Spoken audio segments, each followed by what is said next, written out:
Hi, I'm Linda, host of SBCN TV. I'm very happy to have my guest host, Steve Bentley, Northern River Financial, who's our sponsor. Hi, Steve. I'm proud to be here tonight, finally getting this off the air. Yeah, and we're here to answer your questions. We've got a few email questions, but if you do have any questions, just type them in and we'll be ready to answer. So I believe you have a question from someone called Dawn, Steve. Yeah, she asked a very interesting question. She asked us really about retail and about inventory and, basically, how do you define a successful season? And I think that's a thing that really a lot of retailers really have an issue with. And I think it really comes down to knowing your product. So to really answer the question, her question really was in the sense of an average stock left behind unsold in a successful season. What would that number be? And what percentage per season of stock sold is generally considered a successful season, right? So I think really the key thing I got to say to people right there is the first thing you really have to do is you have to have a point of sale system that tracks your inventory, number one. Oh, that's a good idea. And number two, you need to know your product. And I think that's the problem with a lot of retailers is they don't know their product enough to know how much they should carry, how much it will sell for, what to do with the product if it doesn't sell. I think statistically, if you want to look at an industry average, probably about 60% of product being sold of any particular inventory line would be considered successful. But I think the other part of it is how do you handle what's left? Yeah, what do you do with it, Steve? Do you have a sale or do you give it away? It's very mechanical. A lot of people don't realize there's a lot of things in the retail store that make a difference in terms of how a product is sold. One of the things is positioning. Yeah. Where do you put certain products, or where do you put product that potentially isn't selling as well, right? You can have stuff that's in the back of the store that sells well. Great. But if you have stuff that is in a place that's not selling well, maybe it doesn't have the right presence. You look at grocery stores, for example, right? Everything that's placed on the shelves has a very specific place, and it is rotated. Yeah. And, you go into a grocery store, you go into a retail store, and they got tables and they got bins of things that they're trying to move. So coming through the strategy with older inventory is really try to create a way for people to be able to recognize it very quickly when they go into a store and maybe put an incentive on it. Have you ever actually had a store yourself? Have you ever sold in retail? No, not at all. I worked in retail. I worked in a shoe store, but basically I didn't have to take care of, stock that was left over that was old and I needed to get rid of. That's an amazing answer, Steve. So again, whoever's out there, hi, Steve and I are happy to be here, and the Small Business Show is just for you. It is the Small Business Show TV, live TV, is for you to ask the questions, send the emails in, and make sure Steve and I can be here for you because you're a financial guy, aren't you? Right. Yeah.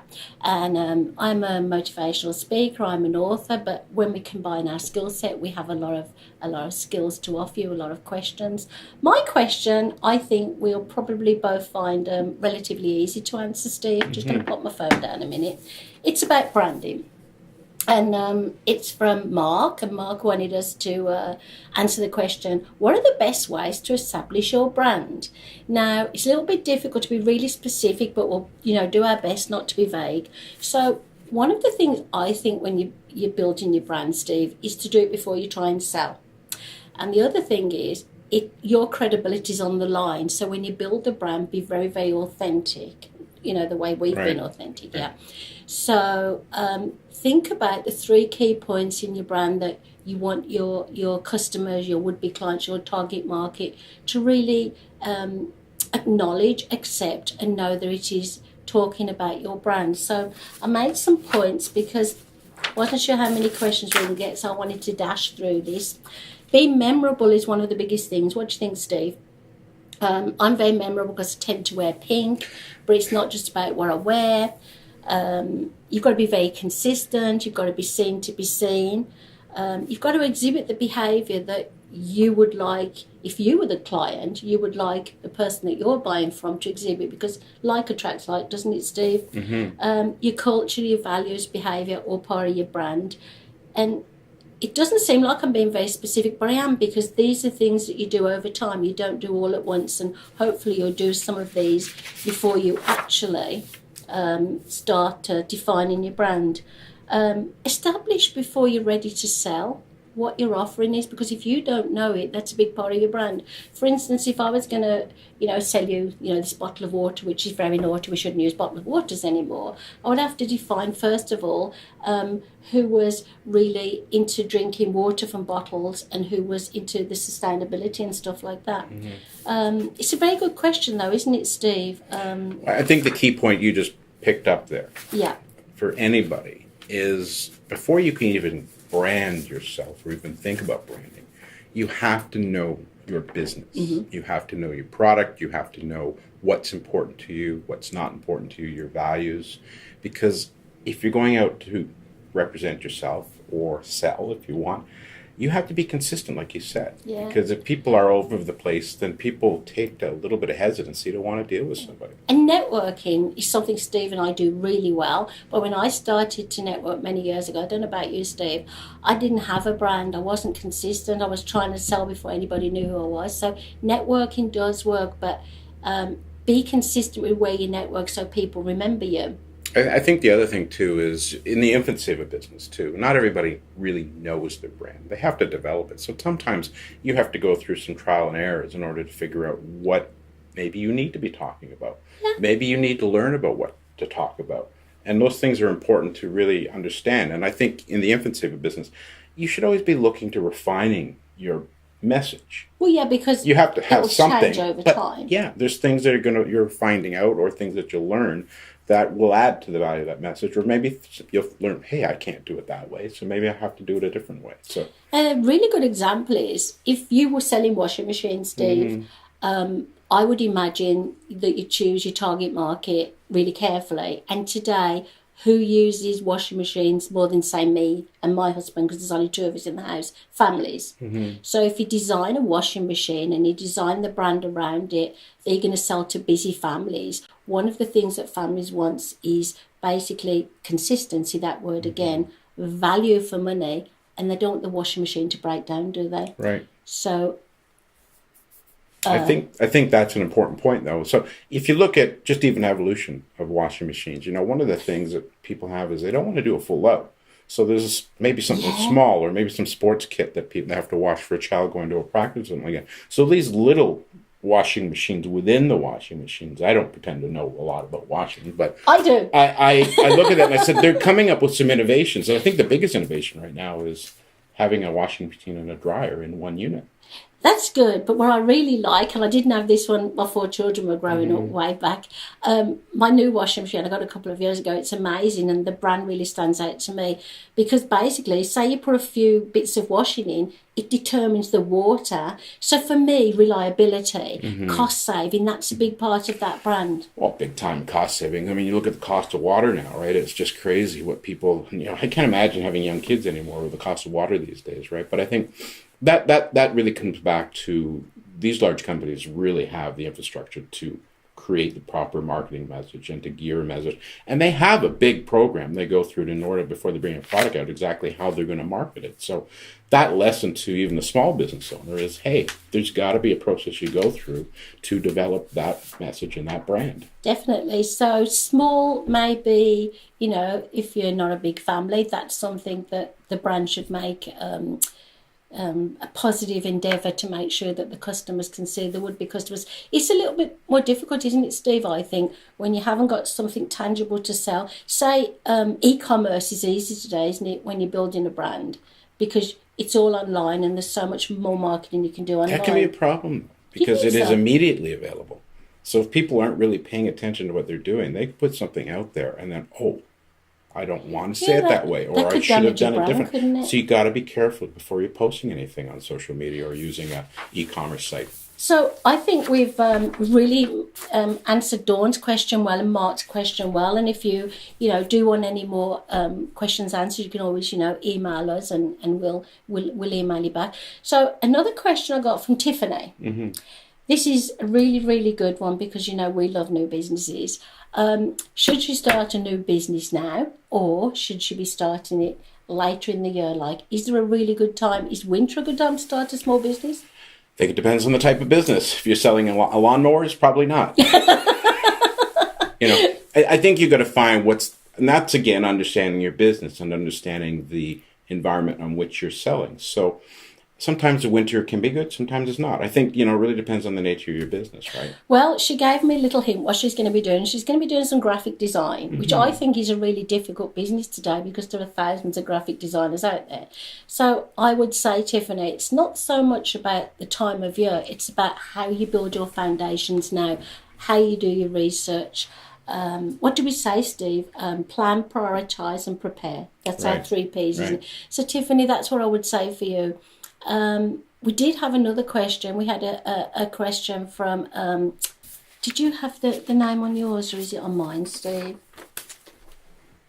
Oh, here it is. We had a question from Adam. So, cybersecurity today, is it something that we all need to do with our businesses? Do we need to secure our computers? Well, Steve, come on, help me out. I think that is so important for people to understand. Now, you take my profession, for example, right? I want to take your profession. I deal with a lot of clients and I deal with a lot of confidential and personal information. If I didn't have the proper security structure built into our systems... Financial, I could be in a lot of trouble. You could. Right? So, and I think, you look at some of the examples out there, right? I remember there was a university in Western Ontario who had certain research and certain doctoral information on a computer system. Just keeping an eye on and they didn't protect it, and they ended up getting hacked. Really? And it was one of those situations where they grabbed it, they secured it, and the only way the university could get it back was by paying these people $20,000 so I guess, in order to have it released. I guess what you're saying, Steve, is if you're a brand new business, it doesn't matter what business you're in, you've got to find some ways to protect your computers. And I know a little bit about this because obviously my husband's in this line of work. So the first thing I would say is, make sure that you've got an IT person at least giving you some advice on all the things you need to do to protect your computer. That's a good one, isn't it? Well, I think a lot of people think they can learn it all themselves, but you can't, right? And I think there's things that you think. I was listening to a television show today, right? And you can only know what you know. And there's probably a lot of things that you don't know. And you wouldn't know that you don't know them unless you actually ask somebody who's a professional. You know what I'm saying? Yeah, I get In other words, yes, I know everything. Well, I only know what I know. Yeah. But there's a lot of things I probably don't. Yeah, there's a lot of things I don't know. Right. So I think, did you have a question from somebody called Jacqueline over there, Steve? I think you did. Did you want me to read the question Go out? ahead. Yeah. Okay, I can't remember all these questions. We've had a lot, as I say, emailed in. Okay, this is a good one, Steve. Is cold calling a really good way to go? She hasn't, Jacqueline, sorry, I don't know what your business is. She didn't tell us what kind of business she's in. So cold calling, it wouldn't be good for my line of business. It wouldn't be good for your line of business. But I think some businesses it might be good. I'm going to tell you right from the get-go that when I first came into this industry as a financial advisor, where I started, they cold called. And effectively, if you go and dial 100 names and dial 100 phone numbers, maybe my name's Steve. One person will become a client. And then you got to question the type of client they can become. So people don't want to be disturbed. Disturbed? If somebody phoned me and tried to say, I'm a financial guy. Right. Leader, what are you going to do? I would say, excuse me, I'm going to call the police because there's a lot of scams out there. There is. And I think the other thing is people don't like being disturbed, right? No. And also in Canada, we have something called the do not call legislation. Nobody cares about that. I know. But technically, if I'm using a number that's on that list, I could be fined. Okay. So cold calling is dead, and I think people should find smarter strategies. But I'm going to be honest, there are some professions people still have to do it. Many years ago, when I was really poor and working 3 jobs, I had to cold call for vacuums. I had to phone people up, like you said. Mm-hmm. Didn't work for me because I'm shy and quiet. But don't do it if you're a realtor because that doesn't work for me. What profession does it work for? Duck cleaning, if you want your ducks clean. What profession? Sure, let's get a call from Pakistan. Why don't? What profession? There's a lot of offshore calls, right? And I think there are some people. The thing is, if that's the only tool you have, do it. Use it. And there's also people that are good at it. What I would say is, know what you're doing. Please don't phone up and say, listen to this, Jacqueline. Please don't phone up and say, hi, is that the homeowner? And I'll say yes. And I'll say, do you know my name? And say, no, I don't know your name. I just want to sell you something. Always be very polite when you cold call him because you'll get the phone hung up on you. Yeah, and I still go back to the fact that could be a tool, but I think there's smarter strategies in order to engage with people, right? And I think there's a lot of skills that we learned a long time ago that really aren't as useful these days. Yeah, business has changed a lot over the years, and a lot of businesses don't exist anymore because of the internet and social media. So one of the things Steve and I like to talk about and share with people is social media really is a good add-on, a good like shop window, isn't it, to our businesses, whatever business you're in. How do you use social media for your business? Very structured, very informed, very current, but there's a plan to it. It's just like anything you do in business. You should have a plan. So everybody who decides to use social media has to decide why they want to use it, what sites they want to use, how they're going to use it, and a plan on how they're going to populate information onto those sites. Yeah. It's not just ad hoc posting something willy-nilly to different. There's no consistency. There's no ability to actually use that to engage people. It's the whole point of being on social I think media. you do a really good job. I tend to tell people if they're going to use social media and you're going to pay someone to, what do they do on Facebook? You can pay them per click or something. Measure the success of it. Don't leave it for Facebook to do. They will do it as well. But basically, you need to know also what it's doing for you. You need to measure the success of how you're spending your money, because I dislike it when people waste money and they're in business. Well, I think that's a very good point, is if you're using social media, use it wisely, and there's ways to measure your efficiency and your effectiveness. And don't go and spend a lot of money on a Facebook ad campaign unless you understand why and who you're trying to target, and be very specific about the target and look at the results that you're getting and modify your plans accordingly. And the different social media sites have different variations. And there are some people that are against social media altogether, and that's fine. If if your revenue is going up and you're not going out of business, you don't want to use social media, do it what they would call the old-fashioned way if you don't feel comfortable with it. So we've actually run out of email questions, but we are live for another 10 minutes, and I'm checking here for questions. If anybody has any questions and you are watching us, we'd be thrilled. Well, I had a very good question actually the other day, and that question was from a guy named Dan, and he said, should I use a sales coach? Should I use a mentor? Oh, that's a good one. And the answer is maybe. I think there's a lot of people out there who are good at what they do. Yeah. There's a lot of people who can help you, but there's also a lot of people who really don't know what they're talking about. And are we talking about the coaches or the mentors or the? I'd like to make a differentiation between the two. To me, a mentor is different than a coach. I always look at somebody's credentials as a sales coach. All of a sudden they say, "Okay, I'm a sales coach." Well, what's your background? What's your experience? How can you relate knowledge to me if you've only been, in a certain capacity for 2 years, and all of a sudden now you're a coach, right? Yeah. Mentoring is much more important, because I think the motivation and the reason people mentor is different. As a sales coach, people, they're just trying to potentially generate revenue by being a coach. Some mentors do charge. I know, but I think they have more of a genuineness at heart, to be honest with you, because mentoring to me is different than coaching, right? It's because you're trying to help people, and if you're good at what you do, you can make money doing it. Now, I love coaches, I love mentors, I love both things, but Steve is correct. Now, what I would say is one size does not fit all. So if you're looking for something very specific, help with your business, try to choose a coach that is going to tailor the coaching specifically for you one-on-one, because a lot of coaches, nothing wrong with this, have a program that other coaches do, and one size fits all. So again, it's up to us, as the people go into the coach, say this is what we want, and then the coach knows maybe they're not right for us and they refer us to somebody else. Well, I think you certainly want to find people that have very specific knowledge in the area that your business is in, number one. And you also want to deal with people who take an approach where they're not just saying, here's my program, but they're actually getting to know you, they're getting to know the business you're in, and they're tailoring a program to your specific need. It's not, like you said, it's not one size fits all. It has to be very unique and very specific. That was a really good question. Is Dan in business? Was it an email one or? Yeah, somebody I ran across in a networking function. Oh, but so he's this just is new in business, and he just, because he's a being really good inundated with question. people, right? Yeah. And of course, we also hold ourselves out as mentors as well, but we do it a different way, right? Yeah. I guess we could offer a few tips while we're waiting for some more questions. And remember, this is the first SBCN TV live, so basically, we're all new and shiny.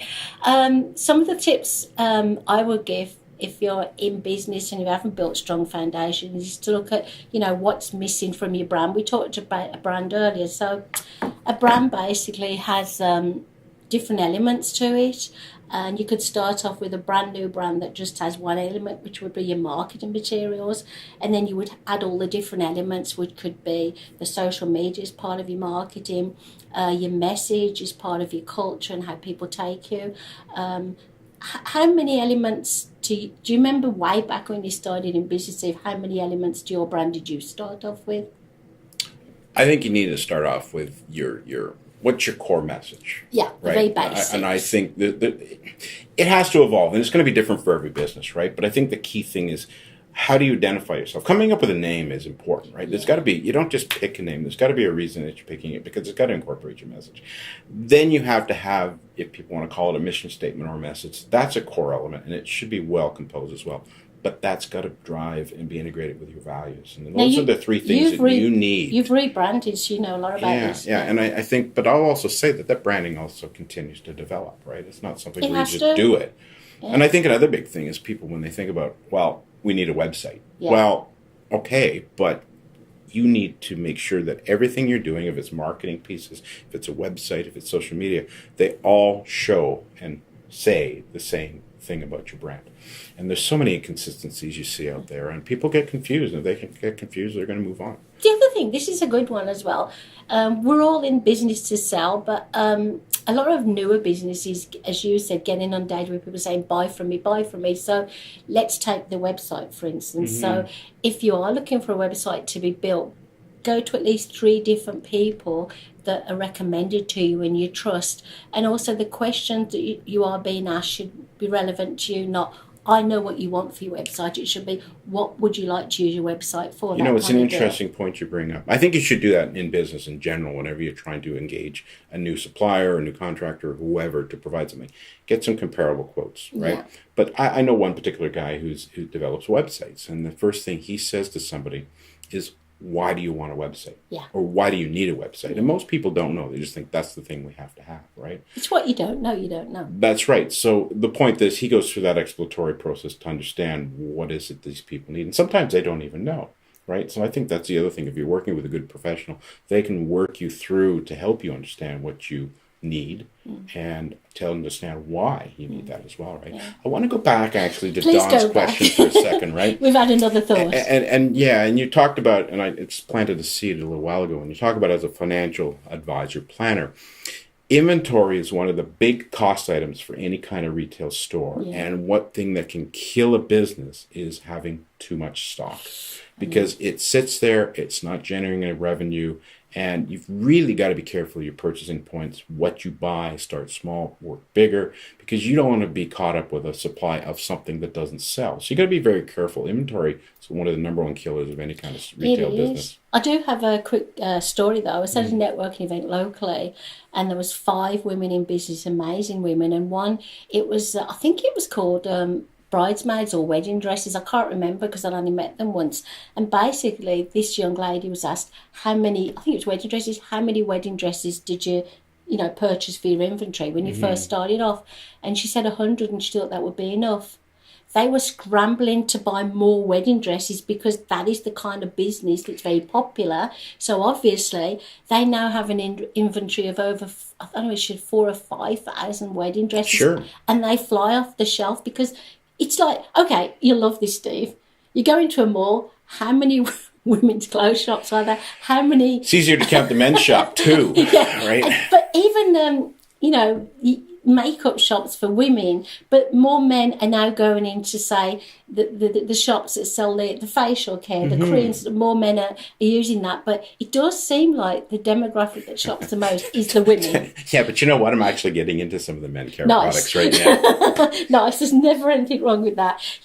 But you come back to that inventory question. I'm going to say one thing. Buying 100 is a number. Yeah. They decide on a number. They realize that all of a sudden these are selling. This is where you're tracking your inventory. This is why a point of sale system. They were very clever to start small. But if they see a certain rate of those dresses leaving the store, then they know to think ahead, because they have to be able to order ahead, because there's a lead time to getting inventory. Whereas there are some things, and I'm trying to think, say you sell fruit and veg, and you buy too many bananas and they go brown, and we don't really banana bread.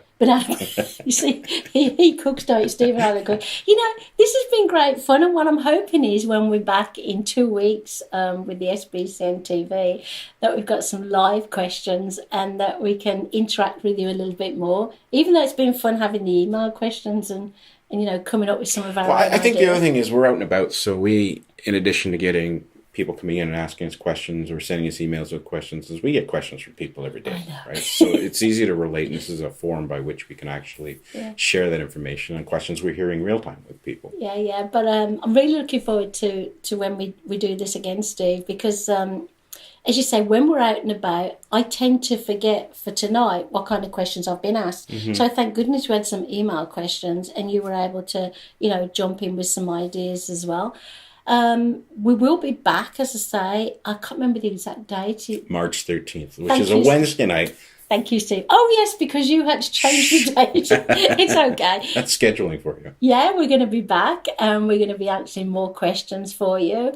I do want to mention Northern River Financial, though, because, Steve, you are our digital sponsor again this year. Mm-hmm. And it's very important to us that we say thank you to you. So if you wanted to close with a little bit about your business, we have 5 minutes, just under 5 minutes. Well, being on social media, everybody can learn about my business, you know, online. It's easy too. And I think the thing is, you know, we are financial life planners. We work and look at the whole cycle, not just planning for people's future, but looking at life today and trying to integrate that. And what we thought was important in terms of a business when we went through our branding process to say, you know what, if people want to learn about us, then there's sufficient information, as you said earlier. I mean, I published another blog post today because I have an associate that went down south to Arizona for a month, and I thought there's a perfect story to talk about, and that's what snowbirds need to think about. What snowbirds need to think about when they go and travel into the U.S. So there's regular content. So the important point about social media there is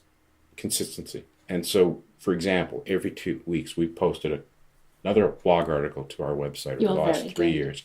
And that actually has honored, you know, actually brought us business and brought us attention because people say, wow, I see your stuff everywhere. So again, financial planner, and I've been doing that for over 15 years. So I've got 3 offices, but if anybody really wants to learn more about us, they just have to go to our website. That's northernriverfinancial.ca. Thank you. So you can see why we choose Steve to be our, Steve and I mentor together. Mm. We do a TV show together, another TV show. We do a lot of things together because think about this when you're going into a partnership. You don't have to be exactly the same, do you? You don't have to be the same personalities and have the same, you know, skill set. And we work well together, don't we? Yeah, the yin and the yang, right?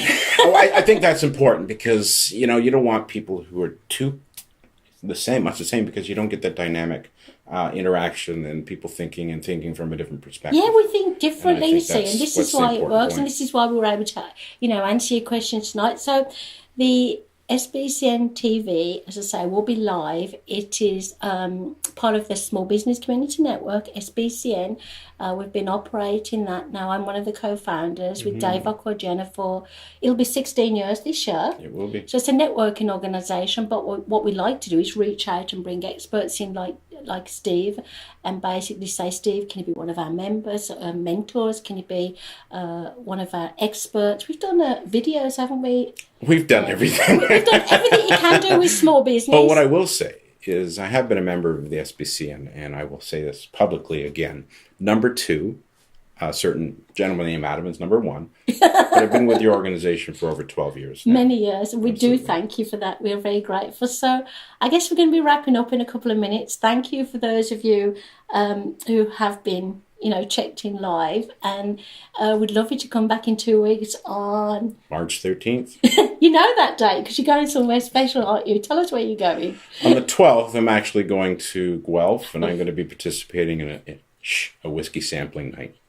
So we didn't mind changing the date for you. No, I like to support the person who organizes it, so I want to be there for them. You know, we might have some questions about whether there should be a business distilling whiskey and if it would be profitable. There's lots, and they're developing. And I just read a stat today. Winnipeg, after 140 years, is getting a new distiller. Really? You know, it's been gone out of that city for 140 years, so it's coming back. Well, you know, we're going to leave you in peace now. It's been a ball. I mean, it went really fast, and I hope we helped you with some of our answers. And if not, ask us another question. We'll do our best to answer you.